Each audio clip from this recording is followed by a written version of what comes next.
మంచిర్యాల జిల్లా కేతనపల్లి మున్సిపాలిటీలో రాజకీయ యుద్ధం ముదిరింది. మున్సిపల్ చైర్మన్ ఎన్నికల వేళ జరిగిన దాడి ఘటనపై రాష్ట్ర మంత్రి వివేక్ వెంకటస్వామి తీవ్రంగా స్పందించారు.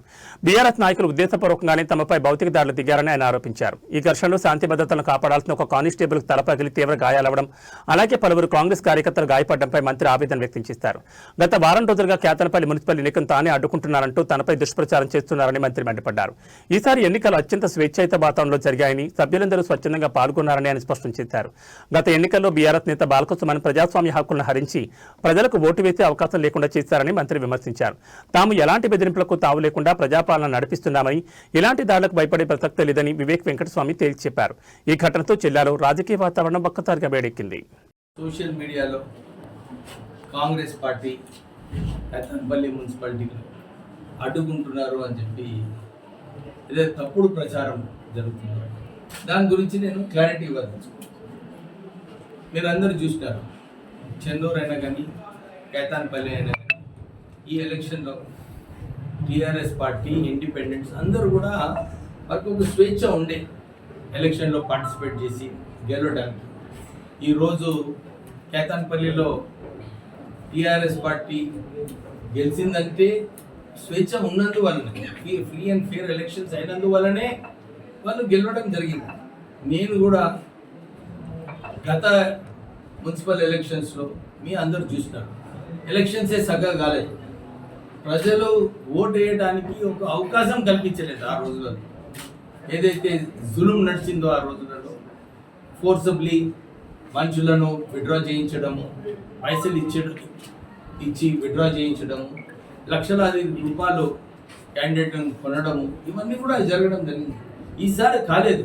ఎందుకంటే ఎస్, ప్రజలు ఏమనుకుంటున్నారు, ప్రజలు ఏం తీర్పిస్తారో దాన్ని గౌరవించే అవసరం ఉన్నది. ప్రజాపాలనది ఈ కాంగ్రెస్ ప్రభుత్వం ప్రజాపాలన అని చెప్పి మేము పాలిస్తున్నాము. యాక్చువల్లీ కాంగ్రెస్ ప్రభుత్వము సత్తాలో వచ్చిన తర్వాత ఇప్పటి వరకు ఒక్క టీఆర్ఎస్ నాయకుడిని కూడా మేము అరెస్ట్ చేయించలేదు. ఏదో ఒక కేసు పెట్టి ఏదో అన్ని తప్పులు ఎన్ని చాలా విషయాలు ఉన్నాయి. డెఫినెట్లీ ఏదైతే తప్పుడు అక్రమాలు జరిగినాయో, భూ కబ్జాలు జరిగినాయో ఇవన్నిటి మీద ఎంక్వైరీ నడుస్తుంది, నడవదని కాదు. ఎందుకంటే చట్టం ప్రకారంగా ఎవరి చట్టంలో ప్రకారంగా ఉంటారో వారికి ఏం ఇబ్బంది ఉండదు. కానీ ఎవరైతే అప్పుడు అధికారాన్ని దుర్వినియోగం చేస్తారో డెఫినెట్లీ దానిపైన చట్టం ఏది తీసుకోవాలో అది తీసుకుంటుంది. కానీ మొన్న ఎలక్షన్ రోజు కూడా ఫస్ట్ డే ఎలక్షన్లో మేము బయటనే ఉన్నాం. వారు స్ట్రేట్గా 11 o'clock ఏదైతే టైం ఇచ్చినారో వారు పోయి ఎలక్షన్ కండక్ట్ చేసుకొని గెలుచుకుంటే అయిపోయింది. నేను ఎలక్షన్ రోజు రిజల్ట్స్ వచ్చిన రోజు కూడా నేను ఇదే చెప్పినాను, ఏది తీర్పిస్తారో అదే దాన్ని ఇంప్లిమెంట్ కావాలని చెప్పి నేను ఫస్ట్ డేనే నేను ఎలక్షన్ రిజల్ట్స్ ఇక్కడ చెన్నూరులో ఆ స్టేట్మెంట్ ఇవ్వడం జరిగింది. తర్వాత ఆ రోజు కూడా వాళ్ళు లేట్ పోయినందుకు ఆ ఎలక్షన్ పోస్ట్పోన్ అయింది. నెక్స్ట్ డే కూడా మేమందరం కూడా శాంతియుతంగా నా ఎంపీ సాబు నేను ఇద్దరం కూడా కోఆప్షన్ మెంబర్స్, మేము పోవాలి, ఓటు ఇవ్వడానికి వెళ్ళాలి. మేము పోతున్నాం. మమ్మల్ని ఎందుకు అడ్డుకున్నారు నాకు అర్థం కాలేదు.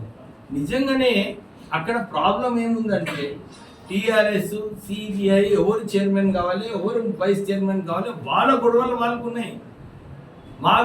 మా మీద రాళ్ళు వేయడము, ఒక పోలీస్ కానిస్టేబుల్ సీరియస్ కావడము, రోడ్డు డివైడర్ ఆ కోన్ తీసుకొని నా కార్ మీద పడేయడము, నా కార్ విండ్ స్క్రీన్ ధ్వంసం చేయడము అవసరం ఏముండే. యాక్చువల్లీ అక్కడ ఇష్యూనే లేకుండే. ఎవరైతే ఓటుకి హక్కు ఉన్నదో వాళ్ళు మీకు అందరు కూడా తెలుసు. నేను 2023 ఎలక్షన్ టైంలో కూడా ఇక్కడ నామినేషన్కి వెళ్ళినప్పుడు నేను చక్కగా చట్టం ప్రకారంగా 300 meters దగ్గర కార్లో దిగి నడుచుకుంటూ వెళ్ళడం జరిగింది. బాలకృష్ణనే అప్పుడు అభ్యర్థిగా ఉండి అధికారంలో ఉన్నాడని చెప్పి కారు తీసుకొని వెళ్ళిపోయినాడు. వారికి అధికారం దుర్వినియోగం చేయడము, ఏదో ఒక పెద్దతనం చూపించాలని తర్వాత బయటికి వచ్చి ఆయన అంశాలు ఏమున్నాయి, ఎవరైతే టీఆర్ఎస్ పార్టీని వ్యతిరేకిస్తున్నారో బట్టలు ఇప్పి కొడతానని చెప్పి ఆయన ప్రజలను హెచ్చరిక చేయడం జరిగింది. ప్రజలు తీర్మానం ఇచ్చినారు. ఇప్పుడు కూడా ఈ రౌడీజం చేసేది ఏం అవసరం? అసలు అవసరం లేదు. లోపల కూడా మీటింగ్లో ఎవరిని కొట్టినారు ఏంది అందరికి తెలుసు ప్రజలకు. మేము ఎక్కడ కూడా మా తరఫు నుంచి మా కార్పొరేటర్స్ తరఫున కానీ మా తరఫు నుంచి కూడా ఎప్పుడు కూడా ఒక చెయ్యి మేము చేయలేదు. ఎక్కడ కూడా వైలెన్స్కి మేము ప్రోత్సహించము. మేము వైలెన్స్కి ఎప్పుడు కూడా ఖండిస్తాము. ఎందుకంటే శాంతియుతంగా ఈ ప్రజల తీర్పు డెమోక్రటిక్ కాంగ్రెస్ పార్టీ ఎప్పుడు కూడా ఉంటుంది. యాక్చువల్లీ నిజంగా చూడాలనుకుంటే నేను మెదక్ ఇన్ఛార్జ్ ఉండి అక్కడ మెదక్ టీఆర్ఎస్ పార్టీ హబ్ అన్నమాట. ఆ స్థానాలలో మీరు చూసుకుంటే కంపేర్ చేసుకుంటే సంగారెడ్డి గెలిచినాము, జైరాబాద్ గెలిచినాము, నర్సాపూర్ గెలిచినాము, ఇస్నాపూర్ కూడా మా ఒక అభ్యర్థిని వాళ్ళు ఉన్నారని చెప్పి కోఆప్షన్ మెంబర్ ఉన్నారని చెప్పి అది పోయింది. కానీ ఇస్నాపూర్ కూడా మేము గెలిచినాము యాక్చువల్లీ ఆన్ పేపర్. గజ్వేల్లో సూపర్ పర్ఫార్మెన్స్. అంటే ఎక్కడ కూడా ఎక్కడైతే కాంగ్రెస్ పార్టీని బలపరచాలో అక్కడ చేయడం జరిగింది. నా మీద కూడా అక్కడ స్ట్రాంగ్గా చేస్తున్న కాంగ్రెస్ పార్టీకి అని చెప్పి నా మీద కాన్సన్ట్రేషన్ చేస్తారు చెన్నూరులో. సో ఈ రాజకీయంలో ఇదొక కోణం అన్నమాట. అన్నీ కూడా మనము ఫైట్ చేయాలి, ముందుకు వెళ్ళాలి. ప్రజలు ఇంకా టైం ఉంది, వాళ్ళు ఏం తీర్పిస్తారో వాళ్ళు ప్రజలు తీర్పిస్తారు. సో నేను ఈ కేతాన్పల్లిలో మా రూల్ ఏం లేదు. పోలీస్ కానిస్టేబుల్ని వాళ్ళు రాయగొట్టి వారిని ఇంజూర్ చేసి వారిని అరెస్ట్ చేయడం జరిగింది. మా అప్లికేషన్ కూడా లేదు అక్కడ. ఉట్టిడే కావాలని కాంగ్రెస్ పార్టీ చేస్తుంది, వివేక్ చేస్తుంది అని చెప్పి తప్పుడు ప్రచారం. ఇంకా ప్రత్యేకంగా సోషల్ మీడియాలో ఇష్టం వచ్చినట్టు రాసుకుంటున్నారు. ఇది నాట్ కరెక్ట్. మేము ఎక్కడ కూడా వారి ఈ 10 రోజులు ఏదైతే వాళ్ళందరూ కూడా కార్పొరేటర్స్ అందరూ కూడా ఒక థాట్ చేసుకున్నారు. ఎక్కడ కూడా మేము పోయి వాళ్ళను మాకు ఓటు వేయండి, మేము ఇట్లా చేస్తామని చెప్పి ఎక్కడైనా వచ్చిందా? ఎక్కడైనా కంప్లైంట్ ఉందా? పోలీసులోనన్నా ఎక్కడైనా కంప్లైంట్ ఉందా? ఇప్పుడు ఎందుకు మా మీద అనవసరమైన విమర్శలు చేయడం? మేము ఇదే కోరుతున్నాము. మీరు మీ ఇంటర్నల్లీ ఏం గొడవలు ఉన్నాయో మీరు సాల్వ్ చేసుకోండి. కానీ ఎవరు చైర్మన్ చేస్తారో ఎవరు వైస్ చైర్మన్ చేస్తారో మీ ఇష్టం. మీ సంఖ్య మీ దగ్గర ఉన్నది. మీరు నిర్ణయం తీసుకొని మీరు అమలు చేసుకోండి. మీరు ఆ రోజు ఎందుకు గొడవ పెట్టినారు? మీరు గొడవ పెట్టినందుకే పోసుకున్నాయి. మాదేం రోల్ లేదు కదా. నిజంగా మీరు చూసినారు వీడియోలు. మేము ముఖ్యమైనది చెప్తలేము. అది శాంతియుతంగా కావచ్చు కదా. ఆ రోజు మేము తర్వాత పోయినాము. మాకు పోయినంటే అయిపోతుండే, ప్రాబ్లం లేకుండే. ఆయన ఎందుకు అరెస్ట్ చేయండు? ఆయన చట్టాన్ని చేతిలో తీసుకొని ఎవరైనా ఎక్స్ఎమ్మెల్యే అయ్యి రాళ్ళు విసిరేస్తారండి? ఒక తోటి ఎమ్మెల్యే వాటెవర్ ఇట్ ఈస్, ఎంత వేరే పార్టీ అయినా కానీ మేము అందరం రాజకీయ నాయకులేం కదా. మా మీద రాళ్ళు పడేస్తుండేది.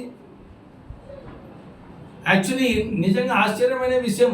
హరీష్ రావు కేటీఆర్ పోయి కలుస్తున్నారు. అరే చట్టం ఏముంది? మీరు ఎంకరేజ్ చేస్తున్నారా ఇట్లా వైలెన్స్? రాళ్ళు విసిరేయడం కరెక్టా? పోలీస్ మీద ఎందుకు?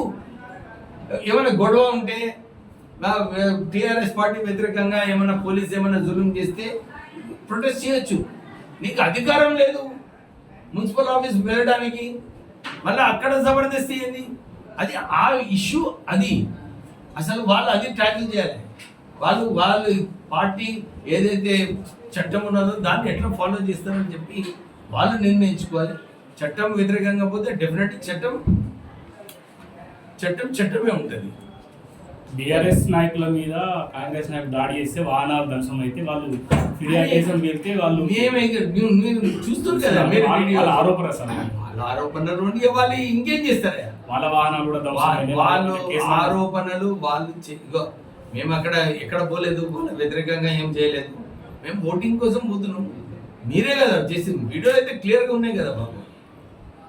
ఇక ప్రెస్లో నేను దీనికన్నా ఎక్కువ సమాధానం ఇచ్చేది లేదు. ఇది కేవలము అయినా ఒక మాజీ విప్పు, ఒక ఎమ్మెల్యే, ఒక ఎంపీ 10 సంవత్సరాలు అది చేసేది అవసరం ఏమున్నది? నిజంగా చెప్పండి. అక్కడ మేము వైలెన్స్ ఫస్ట్ స్టార్ట్ చేసినామా వాళ్ళు చేసిందా? వాళ్ళే కదా. అసలు మాకు పోనించుంటే ఈ గొడవనే ఉండకపోతుండే, స్మూత్గా ఎలక్షన్ కూడా అయిపోతుండే. అవునా కదా? కానీ నిజంగా నాకు అనిపిస్తుంది అందరు కూడా ఇదే చర్చించుకుంటున్నారు. సార్ అక్కడ మున్సిపల్ చైర్మన్ వైస్ చైర్మన్ ఎవరు కావాలి ఏమి వాళ్ళ గొడవలు ఎవరు చేయాలి వాళ్ళ ఆశీష్ ఉంటారు కదా చాలా మంది ఆశీస్సులు వాళ్ళ గొడవలు ఏమున్నాయో దానికోసం ఎందుకు చేయించిండో ఆయనకు సమాధానం ఇవ్వాలి. ఎలక్షన్ ఎందుకు పోస్ట్పోన్ చేయించిండని ఆయన గొడవ చేయకుంటే ఈ ఇష్యూనే ఉండకపోతుంటే మేము అందరం పోయినాము ఓటింగ్ కోసం. చలో.